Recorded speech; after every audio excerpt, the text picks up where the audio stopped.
Wines from the Savoie region in eastern France are having a greater revitalization, thanks to the increasing interest of the producer to focus on quality wines and export market. For many years, most of the wines were destined to be consumed in ski resorts dotted across the region and held back the potential of the region's wines. With my guest, Wink Lorch, author of Wines of the French Alps, we explore the new revival and how this is happening. Also, we talk about the many unique grape varieties of the region.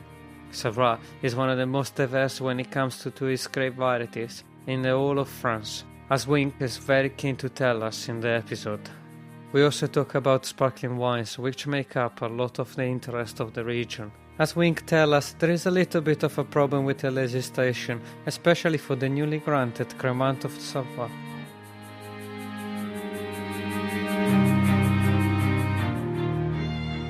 Hi, I'm Mattias Carpazza, and this is the Looking Into Wine podcast. Wine and winemaking can be complex, but this podcast has a simple mission. We want to give you the skills and tools to harness your passion about wine. Through this series, we will shine a spotlight on some of the different regions, process, and concepts that shape the fascinating world of wine.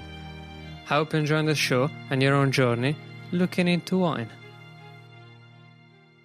Welcome to Looking Into Wine. Today, guest is Wink Lorch, author of The Wines of the French Alps. Welcome, Wink. Thank you, Mattia. It's great to be with you here. I'm very passionate about the whole project and the whole book because I was one of the backer of your crowdfunded book, and it was been, for me, I followed the whole journey, and it was so interesting to see all the book developing and all the story. How was your idea to start this book? Why did you decide to write it? Well, it really started with my previous book, which was Jura wine. And I had to make a decision about writing Jura wine first before the book that was going to be focused on Savoie and the other French Alps wine areas. And I had to do Jura first because, frankly, there was a demand for it. Everybody was crying out for information on Jura. And yet normally, for me, my first sort of passion in the mountains was certainly the French Alps, because I've been lucky enough to own a second home up in a French ski resort for many, many years now. And so that's really, through that is why I investigated Savoie wines from 25 years ago. And I was already working in wine. I wasn't focused on Savoie or Jura or anything like that because there was no demand.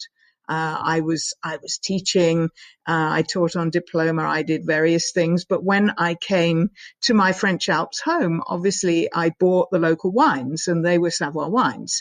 So coming to the book, which was published last year, it really has been a long time coming because I published the first book in 2014 and it had to be Jura wine, as I say, because of the fashion for Jura and the demand. And so I always intended to do the next book on Savoie and the other alpine regions of France. And so it took its time, but eventually it's here, and that's how it came about.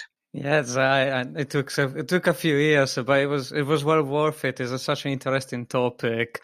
For me, one of the most surprising things, because it was when I looked at the region and I saw the map, how spread the whole region of Savoie is and how differentiated it is. Well, it covers a very large geographic region because there are a lot of high mountains in the middle and on the edges, and you cannot plant vines up high mountains. There's also a lot of lakes and so on. So you, even in the past, when there were 10 times the area of vineyards than there are today, pre-phylloxera, even then, the vineyards would always have been scattered in what in French are sort of known as little islands of vineyards. And that is necessarily the case because of the geography. There are some very big mountain lakes, there are very high mountains, and so on. So there's only a certain area that you can have for agriculture. And on the plains, you obviously have other crops, and you have the vines on the hillsides. And where about in France? Where about the Savoie region is? The Savoie region is in the northwestern part of the French Alps. So this is in eastern France, very close to Switzerland. Geneva in Switzerland is sort of one corner of it. And then it's not that far from Lyon. Again, it depends which island of vineyards you're talking about, because it is such a big area. And then the Italian border, Chamonix is just to the east.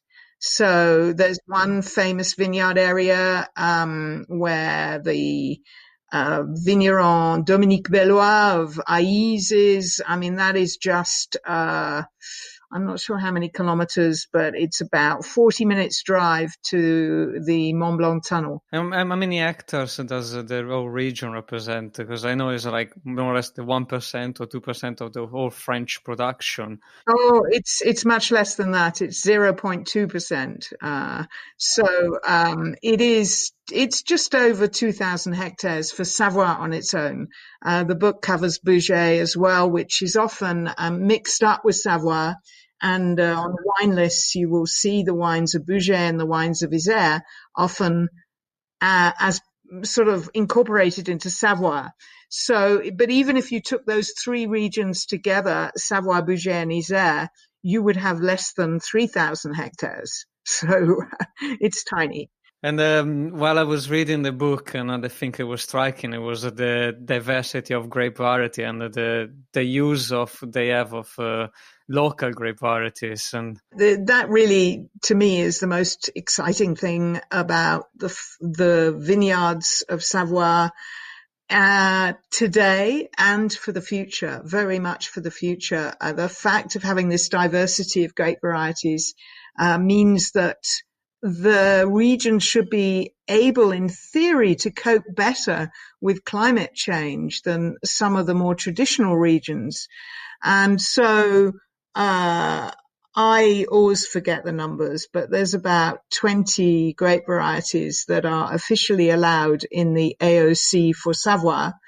But there's a whole load of other grape varieties that are in minuscule quantities that have not yet been introduced into the AOC. But there is a group of passionate people, an organization called the Centre Ampellographie Alpin, named after Pierre Gallet, a famous ampelographer, a grape scientist. And this organization, which has been going now for, something like 15 years, is comprised of a mixture of vignerons and passionate wine lovers who are there to preserve these grape varieties, because the official bodies of Savoie don't do a lot to help that, actually. And so they have almost rehabilitated some of the grapes. So one example might be Persan. And Persan is a red wine grape variety. And it traditionally grew in large quantities in both Savoie and in Isère. And by 20 years ago, there were just 2 hectares left. And it really isn't very much.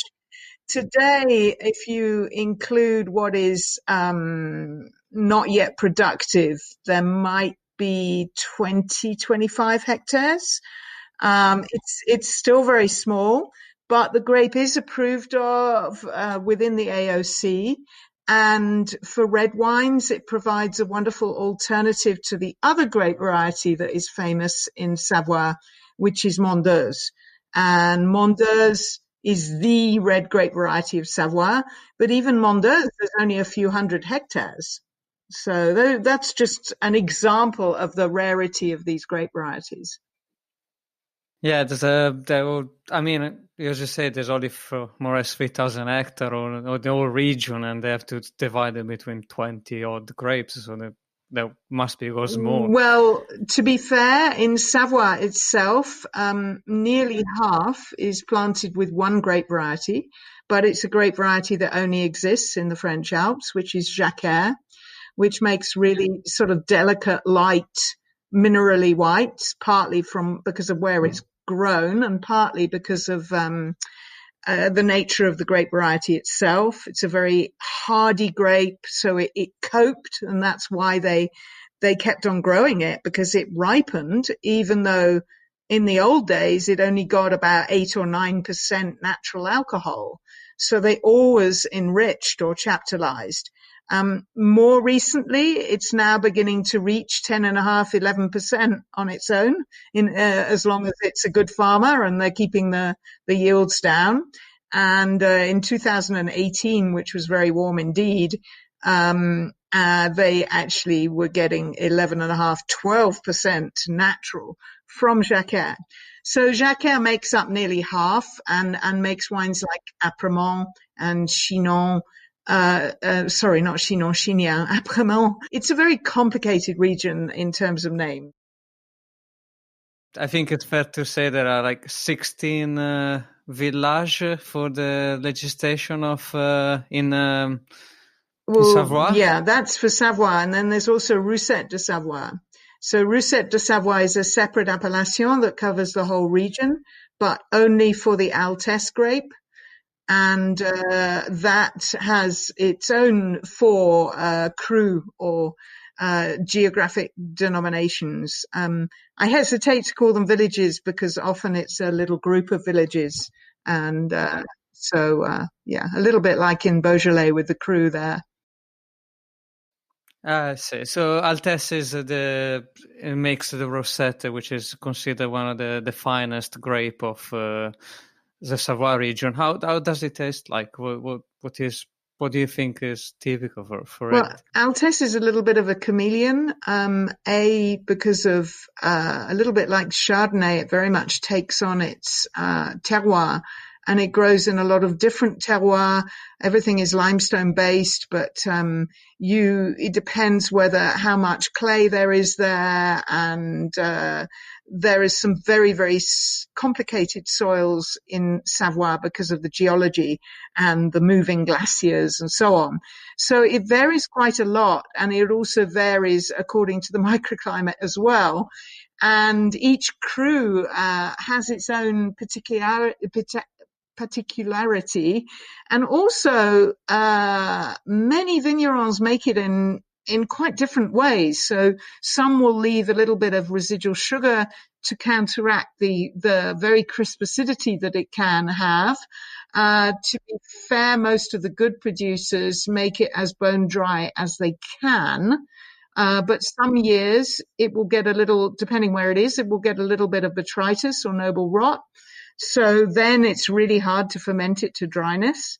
And for the more natural wine producers who use indigenous yeast, it can take months and months to ferment. So talking about its character is really hard. So on the nose, it might be very simple, sort of white flowers and a little bit of sort of yellow fruit character, again, depending where it comes from. And on the palate, there is this crispness to it, moderate alcohol, more than the Jacquard has, but it's the texture that is so wonderful. And the other thing about it is that not only can it age, it should be aged. And this is one of the challenges and problems that they have had in getting Savoie accepted as serious wines, because they have, in the last few decades, been seen as simply wines for the ski resorts. And they have been selling the ski resorts the most recent vintage. And that means that, you have harvest in September or October, and then you bottle in January or December or January. And that's crazy. And Altes needs to be bottled much later to make a good wine. And when it is bottled much later, at earliest, in my view, in March, but ideally in May, or indeed later, and then you sort of leave it in bottle until at least the next vintage. Then finally it begins to be expressive. And it's a big, big learning experience in Savoie. Of course, the top restaurants and the top work with the top producers and the top sommeliers in the region do understand that they need older vintages. But in the region itself, the everyday Savoie person just thinks, oh no, it's got to be young. And in fact, the everyday Savoie person doesn't think much of Savoie wines, which is a shame. Oh, yeah. Well, before I forget, I need to say to everybody that there is a beautiful section in the book and with all the geology and all the different villages, which I do invite everybody to look at because it was very much in detail. And we can just mention that it's mostly based on limestone, the soil. And the other thing is everybody has this picture of the Savoie wine being very high altitude in the mountain, but in reality, they're not. It's an argument as to what you think is high altitude. So yes, the vineyards can be higher altitude than definitely Bordeaux. But in fact, the average altitude in Savoie is about 300, 350 meters. They go up to 400, rarely 450. And that would compare with the sort of Haute Côte de Beaune, Haute Côte de Nuit, or it's not much different from Alsace. It's a little bit higher than Jura, but really we're not talking right up a mountain. However, the high mountains are very nearby and dictate the weather. As I'm talking with you, I'm at much higher altitude. I'm at 1,300 meters and there's a storm coming through.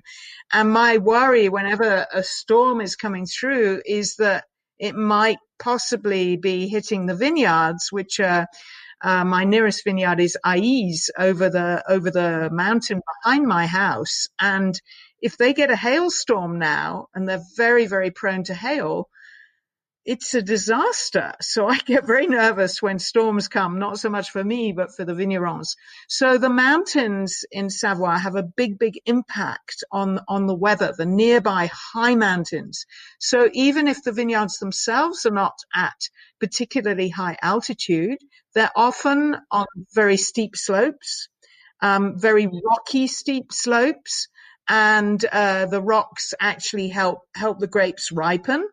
And because of they absorb the sunlight, and they can be very hot indeed, much hotter than anybody. Everybody thinks the French Alps are cool, but actually no. Climate change is being felt. Drought is becoming a problem. So no to very high altitude, but definitely yes to a mountain climate and steep slopes that are difficult to work and challenging to work for the vignerons and very costly to work as well. There is the section in the book of this revival of the mountain slopes that before in the 80s they were sort of being abandoned to more flatter area, and now there is a revival of these mountain areas. How do they do it, and why was abandoned? Why they were abandoning? Well, they were abandoned for the combined reasons of being often at the limit of the altitude where they felt grapes would successfully ripen 30, 40 years ago. In those days, it was quantity that mattered more than quality. They were not able to get a decent quantity of grapes up there. But most importantly of all was the fact that they were so hard to work. You couldn't take machines up there, and the only way you could have worked them would be with the maximum chemicals possible. And frankly, the roads weren't built up there, and they were just abandoned more and more and more. Now today, because certain, and this has been happening little by little, it depends where it is, whether it's in an appellation zone or not. The higher slopes have gradually been replanted little by little by improving the infrastructure, the roads that tractors can go along and so on. But in certain areas, organic vignerons have said, right, we are prepared to work these slopes manually, and they will use hand strimmers to weed the vines. I mean, the weeds are a big challenge because this is a very wet area, so the weeds can become very, very competitive with the vines. So it isn't just about managing disease, it's about managing the ground and managing the weeds. And even though you look at a very, very rocky slope and you think, how can anything grow in there? Amazingly, all the weeds seem to manage to grow in there. And the rocky slopes can also mean that the machinery breaks because it's so rocky. So it's really, really challenging working on these higher and steep slopes. I live in England, in London, and what we see in an export market is mostly these small producer. They work in biological, biodynamic. Is it something that is being picked up a lot, or is it something more common? It started in the 1990s with one vigneron in particular who has retired now, Michel Grisard of Domaine Prieuré Saint-Christophe. He was, in fact, he wasn't the first to go organic. There was a very small domain near Lac Léman, near Geneva, but on the French side. But Michel was shall we say, more media friendly, and also he tried to sell his wines in Paris and Lyon, and he began to get a name for himself and his wines. He only ever made Mondeuse and Altesse. And he was from an old vine growing family, but he had actually split from his brothers and started his own domain because he wanted to be organic. He then got inspired by biodynamics.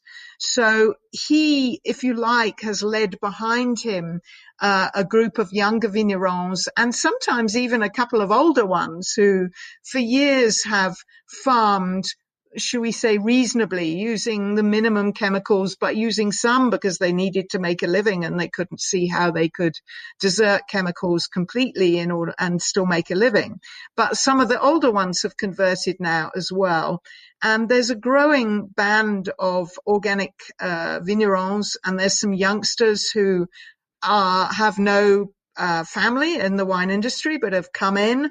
They have leased vineyards or taken over a small domain from somebody retiring and converted to organics and so on. So there's a vibrant movement going on, although the actual percentage of vineyards that are organic is not very big. It's about the average for France, sort of 10-12% of vineyards. So as you rightly said, in the UK market and in export markets in general, it's particularly these producers that are being sought after.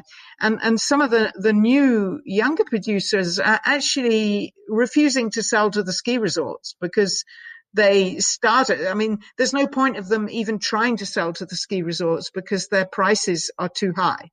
So they are reliant on the export market, plus a few Michelin-starred and top restaurants in usually the lakeside areas and the cities like Annecy and Aix-les-Bains. There is an excitement about all the region, possibly because of the nearness, the closeness to the Jura region, and then possibly they picked up from there, but who knows? And there was another thing I think is very important when we talk about the Savoie region is the Cremant. They also make Cremant.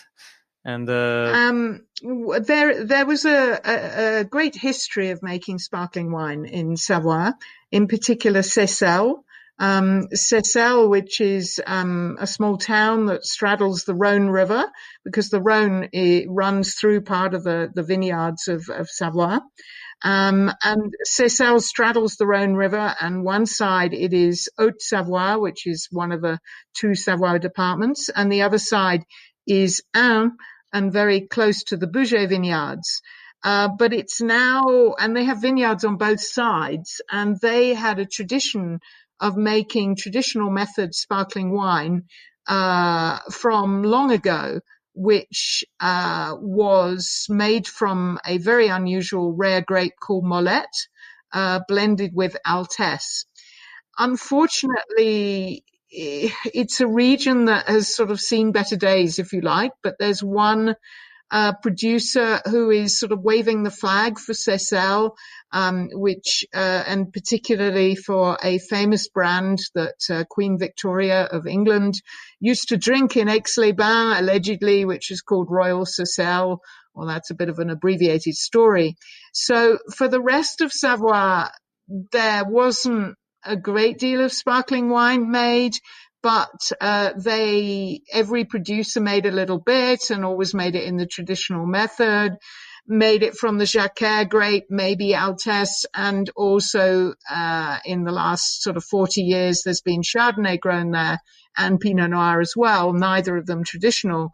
So everybody made their own thing really, but very tiny quantities, well under 5% of anybody's production, with the exception of Seychelles.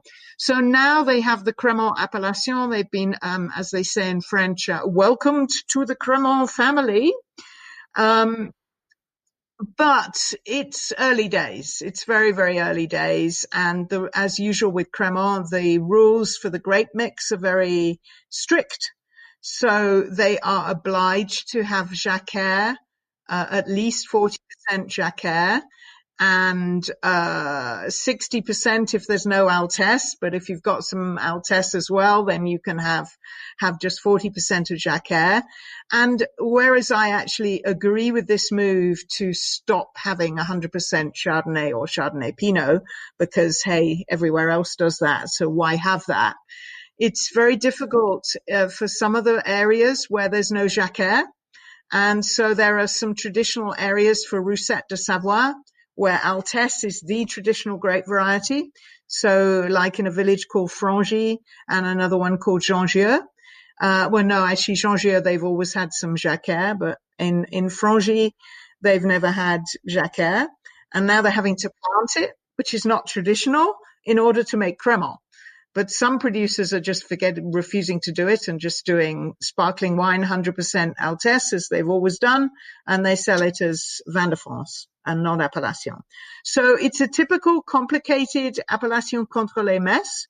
But maybe we'll see more sparkling in the future, but I think it's come back in 10 years. It's not round the corner. It'll take a long time. It's not quite there, but it's happening. It's something that can happen.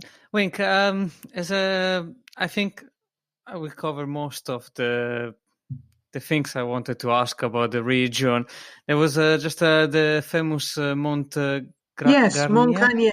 I'm going to interrupt you and me because I forgot a very famous sparkling wine, which is called Aïs, which I mentioned earlier.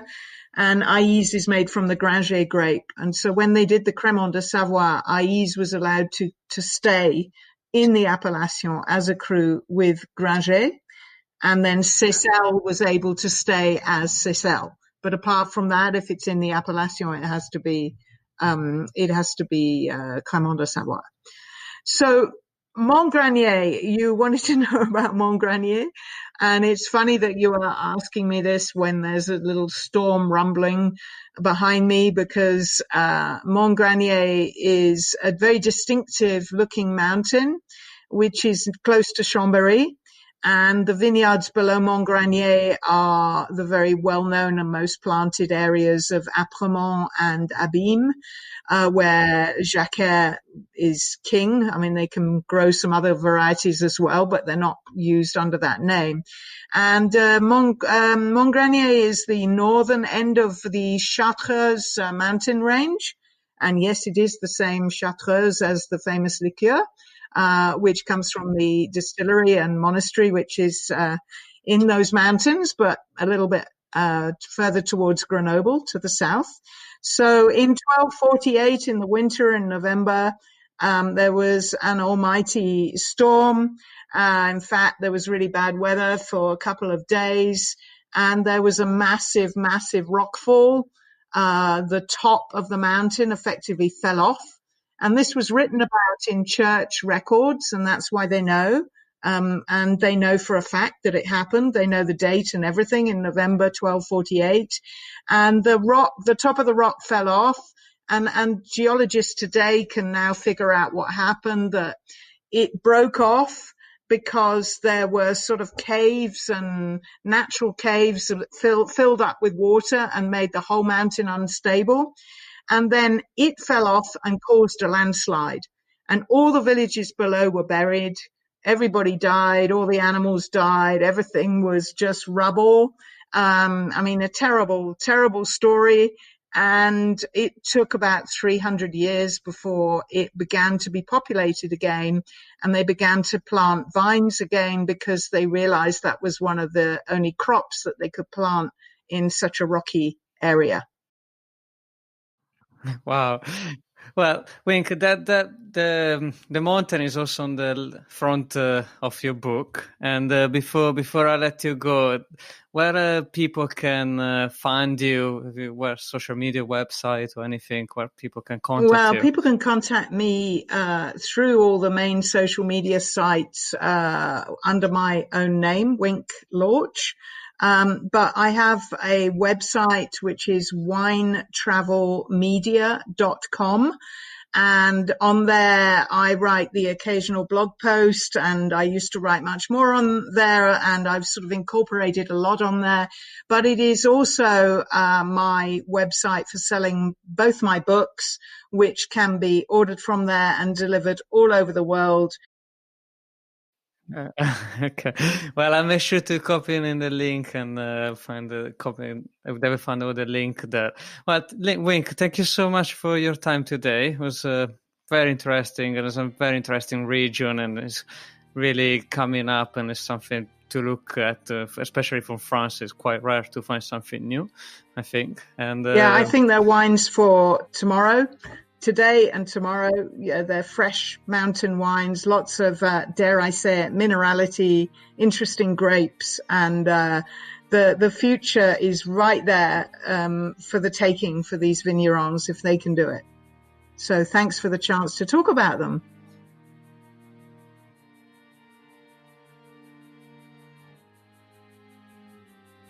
You joined the conversation with Wink Lorch on Looking into Wine, author of Wines of the French Alps. We have a special 20% discount code for Wink's books. Use the code LIWPC202020. That's LIWPC202020 on our website to get a discount valid until the 31st of December 2020. Be sure to go to mattiascarpazza.com and remember to join our mailing list now to receive the latest news and projects that are coming up. We also just added a funding box on the website. If you like the podcast, please give us a 5-star review and tell your friends to subscribe. We are available on Apple Podcasts, Spotify, and every major listening app, as well as at mattiascarpazza.com. A special thanks to today's guest, Wink Lorch. Music produced by Samuele Di Nardo, audio edited and mastered by Tommaso Ascoli.